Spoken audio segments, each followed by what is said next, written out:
Crazy family. I know so many of you have questions about Jared, what happened, what's going on now. Today we thought we would do a quick update. And maybe even a little bit of backlog and tell you exactly what happened. So first off, I'm okay for now. So Jared's doing start good. off there. Yeah. I'm still in AFib, unfortunately, and there are some side effects of that, but we'll go over that in a minute. I had never even heard of AFib. I thought that, and so many of you, I can't believe when we said that you had AFib, how many of you were actually living with that. Yeah. And when I heard AFib, I immediately thought you had a heart attack. No. That's what I thought. So we have learned so much since then. We have got our research on. We've been talking to lots of doctors trying to get this figured out. But first, let's start out with what exactly happened. I didn't know I had AFib. I thought I had like a lung infection. Because I even went to urgent care like a week before thinking, hey, I've got like because we had all been sick in the family. She had a sore throat. Yeah. She had strep. It was tested positive for strep, everything. A couple other kids had it too.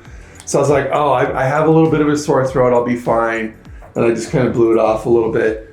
But then it kind of started moving down and it got stuck right here. And I was like, oh, I need to go to urgent care. And they're like, oh, it's just a viral thing. You don't need to worry about it. Don't worry about any antibiotics or anything. You'll be fine. But your lungs sound clear, so you don't have pneumonia or anything. It was like, which is what we were thinking you had. Yeah. If it gets worse, go to the emergency room. So I was like, okay, fine, we can do that. So about a week later, it was just feeling worse. You know, it felt like bronchitis. It felt bad, hard time breathing. So we went in thinking, oh, I just need to get some antibiotics, a chest x-ray, make sure I don't have pneumonia, that kind of thing. And they're like, something else is going on. This doesn't really add up. So they did a chest x-ray, lungs are clear. They're like, let's do an EKG because your heart sounds a little different. Because they suspected it. One of the nurses suspected it when she was just listening. She's like, no, there's something wrong there.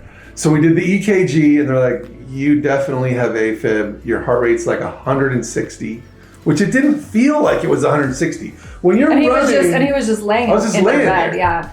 When you're running, you can feel your heart beating really fast, and you can tell it's at 160. It didn't feel like it was at 160.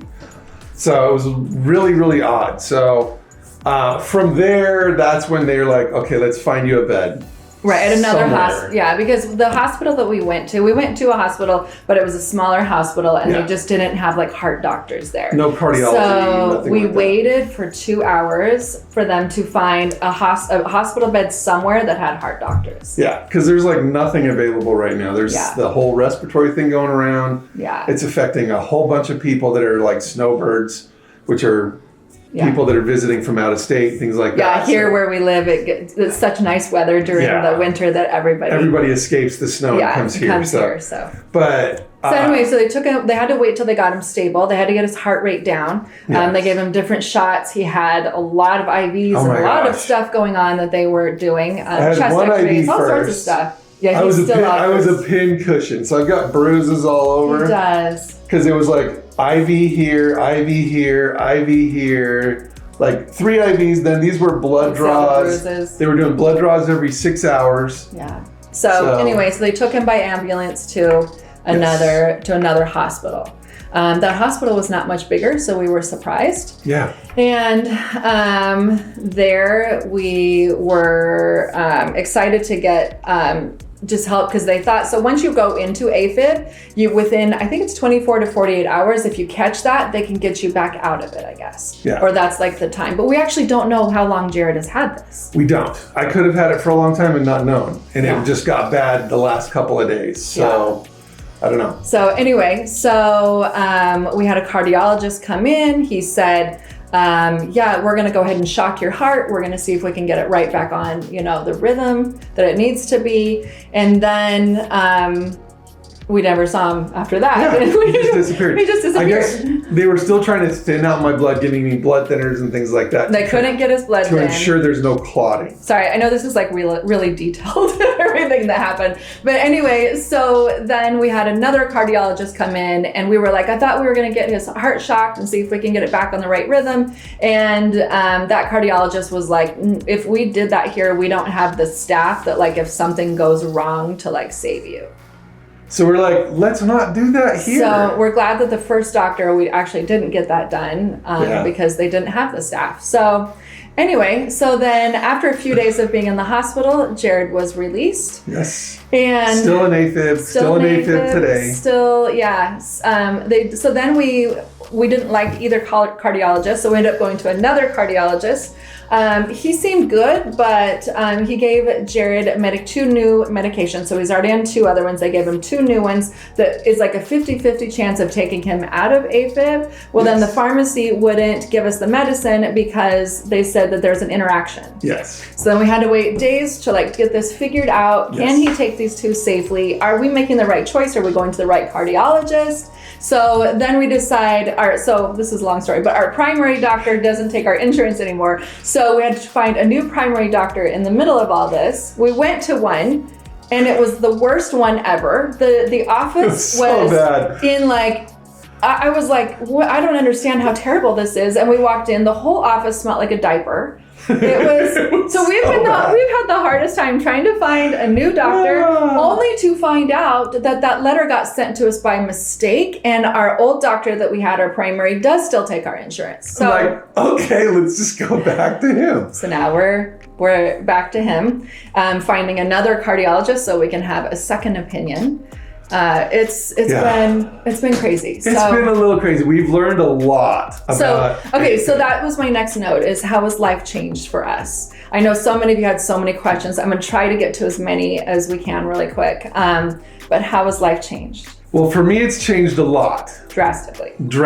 So right now we are just taking care of Jared to the extreme. Yes. And we have... To the extreme. They're babying me so much. It's okay. So Jared is in our family, he is the one that just loves to do everything for everybody. Yes. You're such a giver, and we appreciate that about you. But it is our turn. Our whole family... I'm used to carrying a knife as a tool all the time. I do a lot of the cutting of the vegetables and stuff for dinner. I'm not allowed to use knives because I'm on blood thinners and stuff. So if I cut myself, it's a big deal. I got to go to the emergency room. So for me, my last marriage, I did all of the cooking. Yeah. When I met Jared, he was such a better cook than me and just knew so much more and enjoys it so much more than me. She's a good cook. Jared has just taken over, and I've really appreciated that. It's been so nice, and our family loves his food. He cooks a lot of Italian things like that, things we love. Anyway, so we have had to step it up. I would say we, but it's been me doing all of the cooking. Okay, we made chicken noodle soup yesterday. Jacob did all the cutting, and there was carrots all over the kitchen. But listen, I have learned so much. I have been looking at heart-healthy recipes. We have Jared on this. I'm on my own diet. Completely other diet, and watching every little sodium that he has, everything that I take vitamin K, we have it dialed in. So I feel like you're doing really good. His eating is perfect. But it's also making me lose weight really fast. Too fast. He lost 10 pounds in a week, and we were really concerned about that. Because when you're eating that healthy, and I have it so strict, I know. But I don't know another way. So we're trying, that is something we still have to figure out, is not to lose too much weight too fast. Yeah. So anyway, okay. So the other thing that's has changed in our family, I feel like, is really our diet as a family. True. Once I really got looking into our pantries and what we had and what most of it went, we are just really focused on health right now. There's a lot more fresh food that's used, a lot less canned food, things like that. Yeah, things like that. Canned food is no prep, no frozen. Yeah. It's all fresh. Yeah.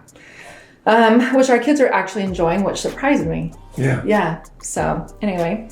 Also, I feel Jared has been exercising religiously for 2 years, 5 days a week. He exercises. Yeah. It used to be 6 days a week. Yeah, it was 6 for a while. Yeah, took it down to 5. But he exercises like crazy. And so we had to get clearance for him to even exercise. He does have it, but he just can't. Take it easy. He has to take it easy. So we're doing 1 to 2 walks a day. And then he also goes to the gym and still does weights. I do get tired pretty easily. Oh, that's the other thing I was going to say. Yeah. Even doing a walk around the block, which is a little less than a mile, it's it's taxing. Yeah, it is. So he gets tired a lot. And we're just letting him sleep when he needs to sleep, just taking care of Jared, in every way possible. So yeah. Okay, so one of the things I want to talk about is how many questions you guys had, and I wanted to get to some of them. One is, how are you feeling now? Which we kind of got into that. The last couple of days I've been feeling better. I feel like I've actually had a little bit more energy. So I don't know if the medication is working, where it's like slowly fixing itself. We're hoping. I gotta say, fingers crossed. There was somebody in the comments that recommended this little gadget, which is like a little EKG thing. It is awesome. It is awesome. You put it on your knee and you put your thumbs on it, and then it measures my heart and everything. It tells me I'm still in AFib, which is obvious. But I think all the kids have used it at this point. Yeah, we all want to check our heart. Everybody wants to check their heart. So, how do you feel about the changes in your diet and lifestyle? Pretty good, actually. So the diet is it's starting to get a little old here and there, but I'm mixing it up a little. It feels so bad too, because we had put in like really healthy things, like he loves grapes, he loves broccoli. We had kale in the refrigerator for you. We had some baby spinach, things like that. Things like that. I can't have any of it. Find out, I was up researching one night that you can't have any of that, because you can't have things that are high in K vitamins, because it messes with your blood thinners. So all those things that he was like really enjoying, I had to take those back out of his diet, which sucks. So his little changes here and there. One of the things that I saw was, so a lot of you know that we have been doing shots this year for weight loss. Yes. Jared and I've lost 57 pounds now. Jared's down 56, I think. 56. Okay, so we've lost a lot of weight between the two of us doing the shots. We find that it's been extremely successful. We've enjoyed them. I have on my side. I'm on trizepatide. Yeah, that one. And Jared has been on semaglutide. We were on two different ones. The semaglutide I hated. Yeah, and so it makes him. Those of you out here doing the same thing, you know that it makes you nauseous. It makes you kind of feel bad. So our concern was, did he go into AFib because of the shots? No. To find out, absolutely not. It actually protects your heart. Yeah, we went to two different doctors that we were both like, we think that Jared needs to be taken off of it. What if it's the shot that's giving him this? And they both, the cardiologist and our primary, were like, absolutely not. It actually protects your heart. It does the opposite. Yeah. And that surprised us. And so they did switch Jared over to the trizepatide that I'm on. Yes. And so, but hopefully Jared, that'll get rid of the nausea. Yeah, it'll get rid of the nausea. And Jared does the smallest dose that you possibly can do on the shots. So we hope that, we've changed his eating, so I just felt like it was unnecessary for him to even be on a shot, because there's no way I would let him eat anything bad. Seriously. Or any of the kids. I don't let myself either.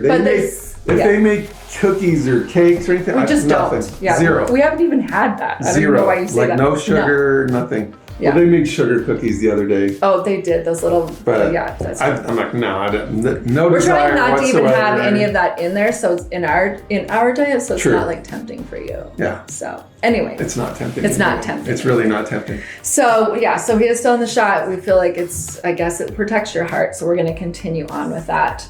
The next things that we have is we're hoping the medication that he's on now will take him out of AFib. If it's a 50-50, if it does not, then the next step is to shock his heart. He has to be cardioversion. He has to be on blood thinners for 4 weeks, we found out, before he can actually have that done. So thank goodness we didn't get that done in the hospital, because you can have like blood clots and things like that. Well, they can do another procedure where they actually go down and look at your heart through your throat, which it's called a TEE. But if they did that, I could do it sooner. But I don't see the point of doing that. No, that's not. Our new cardiologist doesn't want that. Yeah, he's like, you don't need to do that. We don't know how long you've been in AFib, so the chances are you probably don't have a blood clot or anything like that. But on the safe side, let's just wait the 4 weeks. I have another appointment with him in a couple of days, just to go over, see where we are, see if anything's changing and so forth, and we'll go from there. And then from there, when they shock your heart, if that doesn't work, then they do what's called an ablation. Yes. Where they actually go through your femoral artery up into your heart, and they basically burn a small section of the atrium of the heart that's causing the problem. Yeah. So he does have 2 other valves in his heart that are leaking. Not like not bad, enough to do knee but like replacements or enough anything. for them to. We're just watching that one as well. Yeah. So anyway, so we are just taking it day by day. Yep.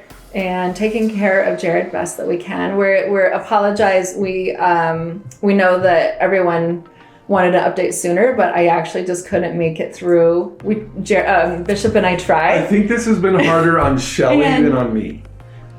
So I couldn't get through a video without crying. Yeah. So we just love Jared so much. And we're taking good care of him. Thank They're you guys taking very good so care of much. you. Thank you so The much. love and support that you guys have given has meant so much to us and our family. Thank you so much for that. We are going to be continuing his journey and everything with that. We'll be doing that on Crazy in Love, but I know we had originally talked about it in Crazy Middle, so we wanted to do a video on here as well. So anyway, thank you so much for joining us. We appreciate it. We'll see you soon. Bye.